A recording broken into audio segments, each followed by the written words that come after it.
নমস্কার বন্ধুরা, welcome to paranormal care. অশেষ ধন্যবাদ। আজকে আমাদের এই ছোট চ্যানেলটি 100 জনের ফ্যামিলিতে সম্পূর্ণ হয়েছে। ইউটিউবের তরফ থেকেও একটা কংগ্র্যাচুলেশন মেসেজ এসছে, যেটা আপনারা নয় আমি দেখতে পাচ্ছি। সো অশেষ ধন্যবাদ ভালোবাসার জন্যে, সাপোর্ট করার জন্যে। তো আজকেও আমি মৃত্যুর ব্যাপারটাকে কি না কি বৃত্তান্ত, আত্মা কোন পজিশানে থাকে, সবাই কি মুক্তি পায়, বা কারা পজিশন বা প্রজেক্ট করে, আমাদের সমস্ত কিছু নিয়ে একটু বিস্তারিত ডিসকাস করতে চাই। কারণ যখন একটু শুরু করেছি, অন্তত সেকেন্ড চ্যাপ্টার অবধি চালু করি, মানে রাখছি। কারণ দু একজন মেসেজ করেছে, আমি হোয়াটসঅ্যাপ করেছেন, আমি ঠিক নাম তো ঠিক বলতে পারবো না, মানে মেসেজ এসছে, এই বোঝাই যাচ্ছে যে এই চ্যানেল থেকে, যে কিছু ভৌতিক ঘটনা শেয়ার করুন।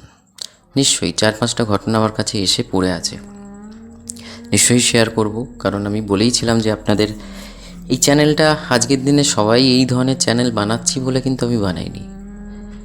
যত একটু এগোন আমার সঙ্গে বুঝতে পারবেন কেন। কারণ কিছু নলেজও শেয়ার করতে চাই, যা আমি নিজের গুরুর থেকে নিজের লাইফে এক্সপিরিয়েন্স করেছি, সেটাই শেয়ার করছি।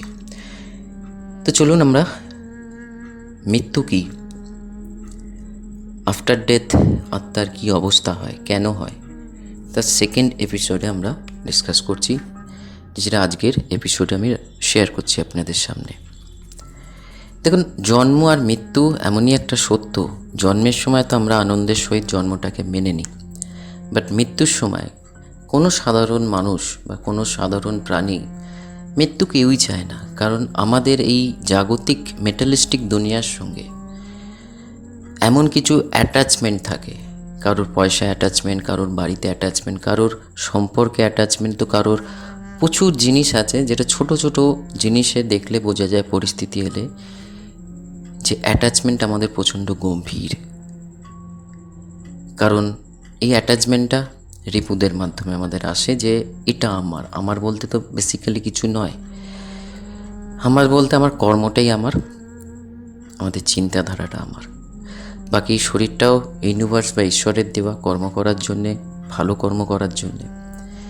কারণ এরকম কিছু এক্সাম হয় দেখবেন, যেখানে লাখ লাখ স্টুডেন্ট পরীক্ষা দেয়, চান্স পায় কিছু হাজার জন। তেমনি আপনার আমার মাঝখানে প্রচুর এরকম আত্মা রয়েছে, যারা এনার্জি চায়, যারা একটা শরীর চায়, কিন্তু তারা পাচ্ছে না, তারা ঘুরে বেড়াচ্ছে।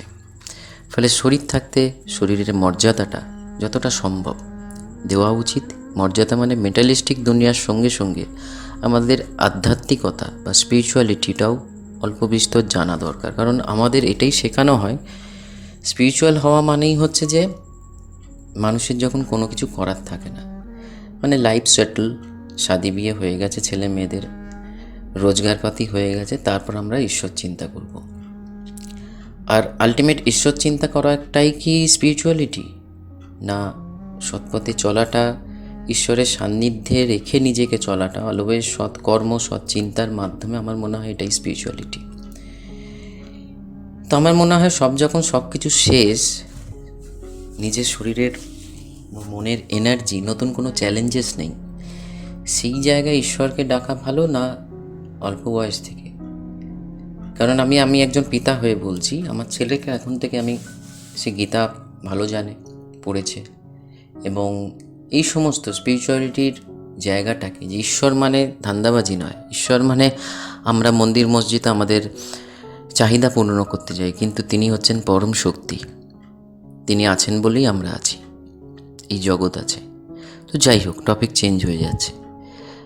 মৃত্যুর পর আমাদের যে অ্যাটাচমেন্টগুলো আছে, এরকম অনেক ছোট ছোট অনুভূতি আমি পেয়েছি আমার জীবনে, যে সাধ্য শান্তি হয়ে যাওয়ার পরও আত্মা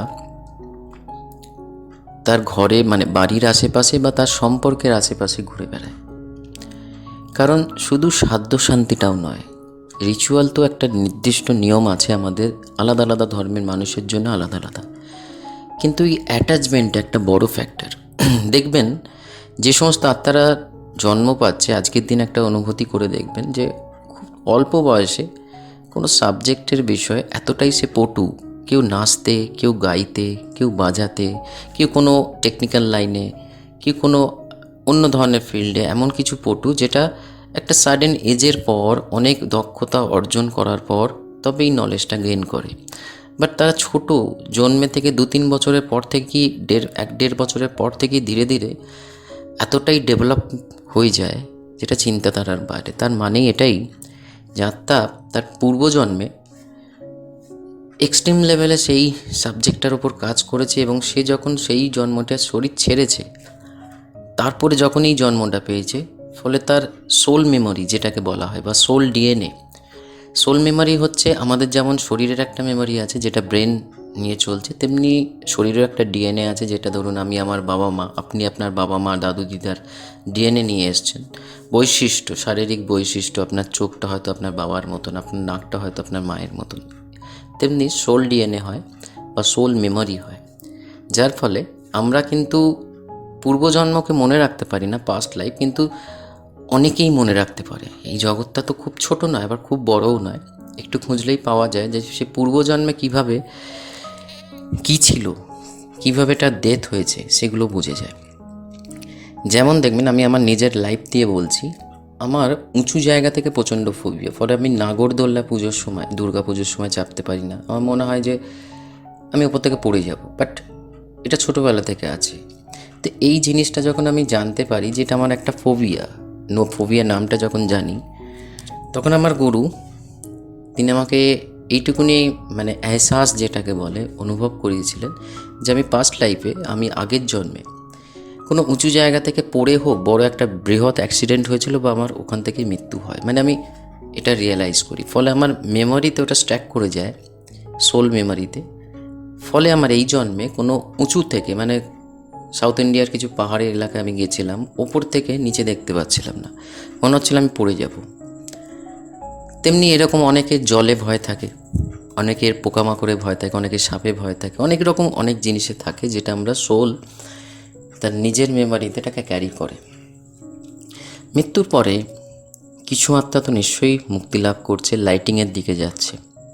একটা পোর্টাল বা উইন্ডো ওপেন হয় যেখান থেকে আত্মা শারীরিক অবস্থা, তার এই জীবনে শারীরিক অবস্থাকে ছেড়ে নতুন শরীর বা ঘরের উদ্দেশ্যে সে বেরোয়। তবে হ্যাঁ, এখানেও এটাও আমাদের জানতে হবে যে আত্মা কোন অবস্থা থেকে শরীরে কোন, যেটা আমাদের যে চক্র রয়েছে না, মূলাধার, স্বাধিষ্ঠান, অনাহত, বিশুদ্ধ, আগ্রাচক্র, সমস্ত কিছু কোনখান দিয়ে বেরোচ্ছে, কারণ সেটা নির্ভর করে তার কর্মার উপর। বেশিরভাগ মানুষ দেখবেন আমাদের মূলাধার থেকে, মানে নিচের অঙ্গ থেকে বেরোয়, ফলে ইউরিনেট করে বা পটি করে ফেলে। বেশিরভাগ সাধারণ মানুষের এটা দেখা যায়। বাট আবার কিছু মানুষের এরকমও দেখা যায়, যেটা আমি আমার গুরু যখন এই শরীর ছাড়ে দেখেছিলাম যে ওপরে, মানে আগ্রাচক্র, মানে ওপরে একদম সহস্রার ওই সমস্ত জায়গা থেকে, মানে চোখ বা মুখ বা নাক এই ধরনের জিনিস, আর একটা হয় একদম ওপরের ছিদ্র যেটা সহস্রার যেটাকে বলা হয়। এবার আত্মা একটা শরীর ছাড়লো, আমাদের অ্যাটাচমেন্ট একটা বড় ম্যাটার করে ফ্রেন্ডস। আমরা যে জিনিসের উপর অ্যাটাচমেন্ট থাকে, ফলে স্পিরিচুয়ালিটির একান্ত দরকার বা মেডিটেশনের একান্ত দরকার বা একটা গুরুর সান্নিধ্য একান্ত দরকার। গুরু মানেই হচ্ছে যে অন্ধকার থেকে আলোর পথ দেখাবে, তারই নাম গুরু।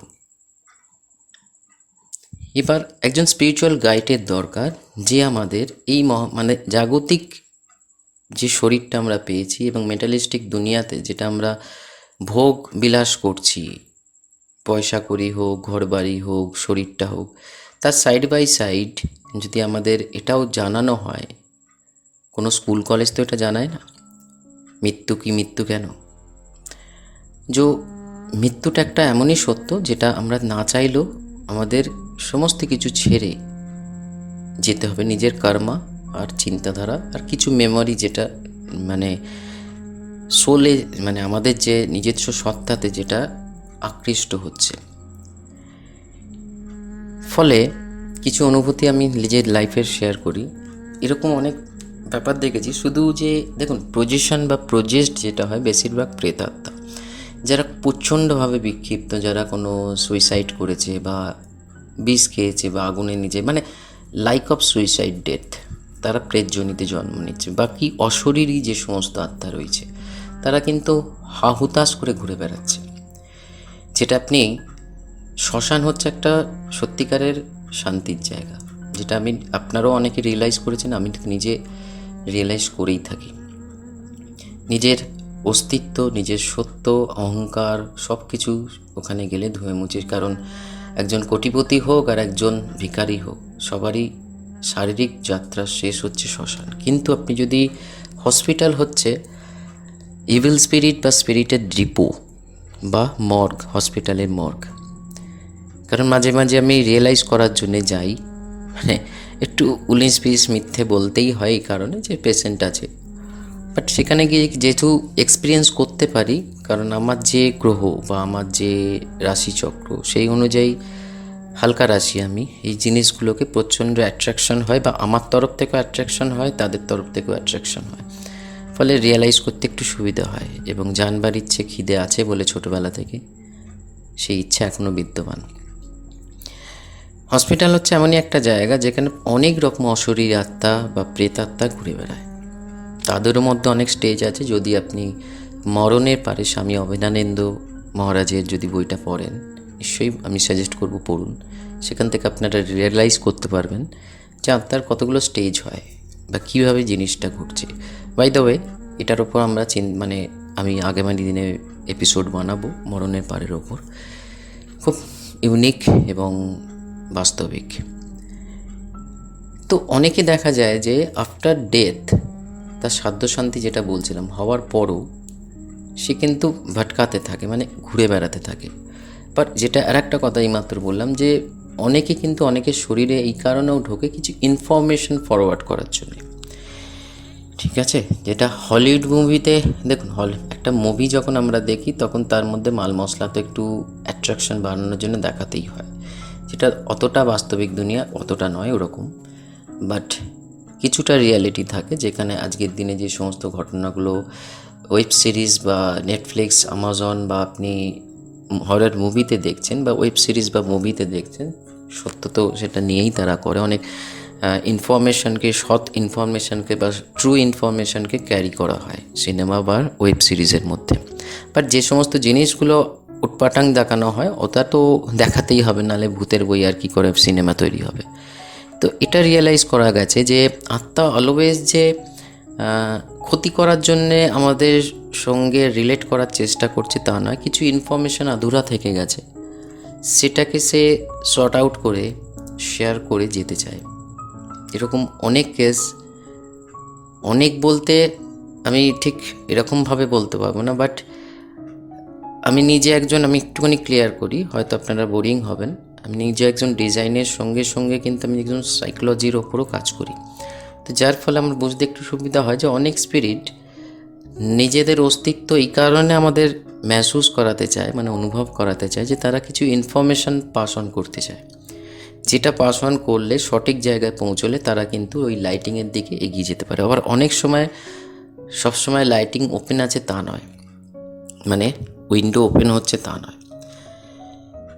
ফলে হসপিটাল হচ্ছে এমনই একটা, যেমন এমার্জেন্সি ওয়ার্ড, আপনার প্রেগনেন্সি ওয়ার্ড, তারপরে হচ্ছে আপনার হসপিটাল, মানে টোটালটাই বলছি। মর্গ তো বিরাট বড় একটা জায়গা, আঁকড়া বলতে পারেন প্রেতাত্মা বা এভিল স্পিরিটের জন্যে।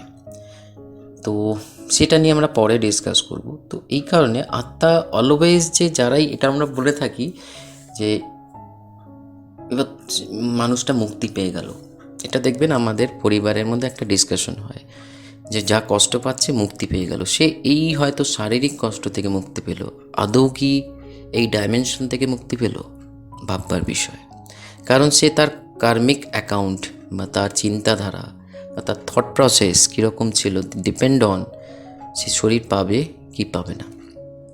কারণ একটা বিরাট বড় গেম এটা, আর গেম মানে হচ্ছে বিরাট বড় খেলা চলে, শরীর পাওয়ার জন্য প্রচুর আত্মা এদিক ওদিক করছে। যেটা আপনি যদি একটু মেডিটেশনের দিকে, যেটা বলেছিলাম আমি আগের এপিসোডে, মেডিটেশন হচ্ছে যে মাইন্ডকে শান্ত করার শুধু নয়, আমি ধরুন এক্সাম দেব বা আমি মন খুব চঞ্চল তার জন্য আমাদের মেডিটেশন করছি তা নয়। মেডিটেশন হচ্ছে এমনই একটা টুল যেটা আপনি এই ধরনের জিনিস তো বুঝতেই পারবেন, তার সঙ্গে সঙ্গে ইউনিভার্সের প্রচুর মেসেজকে আপনি ডিকোড করতে পারবেন। যে ভালো, যেটা আমি আগের এপিসোডে এটাও বলেছিলাম, শুধু মৃত্যু নয় বা জীবন নয়, অনেক ভালো হওয়ার আগেও ইউনিভার্স আমাদের মেসেজ পাঠায়, বা ভগবান, নেচার, যেই বলুন না কেন। আবার কোনো খারাপ পরিস্থিতি আসার আগেও আমাদের কিন্তু মেসেজ সেন্ড করা হয়। আমরা সাধারণ মানুষ, আমরা মেটালিস্টিক দুনিয়ার সঙ্গে এতটাই ইনভলভ হয়ে আছি, সেই মেসেজগুলো আমাদের এসেও বেরিয়ে যায়। ফলে মৃত্যুটা হচ্ছে একটা শুরু, মানে ডেথ ইজ দ্য বিগিনিং, একটা শুরু। আমি যেটা রিয়েলাইজ করেছি, যেটা হয়তো আপনাদের মধ্যে অনেকেই রিয়েলাইজ করেছেন যারা এই দিনের এই সমস্ত ব্যাপারে পড়াশোনা করেন বা করছেন, যে সবাই যাদেরই মৃত্যু হচ্ছে, পৃথিবীতে ব্যালেন্স রাখার জন্যে লক্ষ মরছে সারা পৃথিবীতে, আবার জন্মাচ্ছেও সাইড বাই সাইড। আপনারা হিসাব করে দেখুন তো, প্রত্যেক সেকেন্ডে শ্মশান, কখনোই বলে শ্মশান আর হসপিটাল কখনো খালি যায় না, কারণ এটা একটা প্রাকৃতিক ব্যাপার। কখন আপনি কোনো শ্মশানকে খালি দেখবেন না, এ কোনো বাস স্ট্যান্ড বা রেলওয়ে স্টেশন নয় যে খালি থাকবে। সো মৃত্যু আর জীবন পরস্পরে চলছে, কিন্তু জীবনও পাওয়াও যেমন একটা কঠিন ব্যাপার, মনুষ্য জীবন পাওয়া, তেমনি মনুষ্য জীবন ছেড়ে যাওয়ার পরেও কি তার প্রস্তুতি বা কি তার কোথায় সে ভটকাবে, সে কোনো অন্য ডাইমেনশনে যাবে বা এই ডাইমেনশনে থেকেই বিভিন্ন রকম।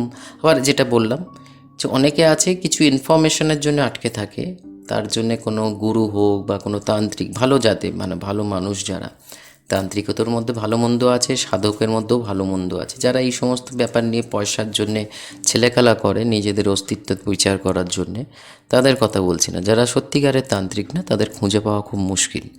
ঈশ্বরের প্রচণ্ড ভালো আশীর্বাদ যে এই ধরনের দুজন তান্ত্রিকের সঙ্গে আমার আলাপ আলোচনা হয়েছে, এবং তারা আমাকে সময় দিয়েছে এবং বুঝিয়েছে। হয়তো তারাও বুঝেছিল যে জানবার ইচ্ছা আমার মধ্যেও আছে। ফলে তারপর থেকে তাদের আর দেখা যায় না, বা কোনো দিন অনেকবার ওই স্থানে গেছি, আমি স্থানটার নাম করতে পারবো না, বাট আর দেখা যায় না তাদের। কারণ যারা গুপ্ত সাধক বা গুপ্ত সাধনা করে বা এই সমস্ত পটু যারা, তাদের কিন্তু আপনি কিন্তু অলিতে গলিতে পাবেন না। হ্যাঁ, কিছু শক্তি তাদের আছে, যারা একটা সার্টেন মানির ওপর আপনার বশীকরণ করছে, ভালো করছে, খারাপ করছে, হোয়াট এভার।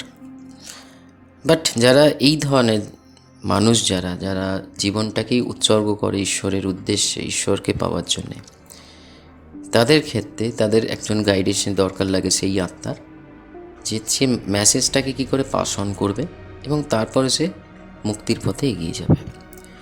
সো বন্ধুরা, আজকে এখানে 17 মিনিট হয়ে গেল। আজকের এপিসোড আপনাদের কেমন লাগলো, ভালো লাগলো কি খারাপ লাগলো, প্লিজ মেসেজ করুন। By the way, at the end একটা কথা বলতে চাই, একজন ভাই দাদা কমেন্টস করেছিলেন যে প্যারানর্মা হয়ে আছে। বিশ্বাস করুন, আমার এটা নিয়ে 4টে ইউটিউব চ্যানেল, অন্যান্য চ্যানেল স্টেবল। তো অনেকবার চেষ্টা করেছি, আমি এলটাকে কিছুতেই বসাতে পারিনি, এবং লাস্টে আমি ইউটিউবকে মেসেজ করি, তারাও কোনো কমেন্টস এখনও পাঠায়নি, মানে রিপ্লাই দেয়নি। ফলে আর কিছুদিন দেখার পর এই নামটা অনেক ইউনিক ভেবেছিলাম, কিন্তু কেন এরকম, হয়তো ঈশ্বরের ইচ্ছা নয় বা কোনো কিছু প্রবলেম আছে, বাট একটা ভালো নাম দেখে নিশ্চয়ই যদি এটা চেঞ্জ করা যায় ভালো, নাহলে নিশ্চয়ই রাখবো। যাই হোক, কমেন্টস নিশ্চয়ই করুন, লাইক করুন, শেয়ার করুন, সাবস্ক্রাইব করে চ্যানেলটাকে একটু বড় করে তুলুন। অলওয়েজ জানে আপনি আছি, আর আপনাদের এইরকম ধরনের রিলেটেড কোনো ইস্যু হলে বাতচিত করার জন্য আমাকে নিশ্চয়ই হোয়াটসঅ্যাপ করতে পারেন, ডেসক্রিপশন বক্সে হোয়াটসঅ্যাপ দেওয়া আছে। ভালো থাকুন, সুস্থ থাকুন, ঈশ্বরের সান্নিধ্যে থাকুন, সবার ভালো চিন্তা করুন, তার সঙ্গে নিজেরও ভালো হবে। নমস্কার।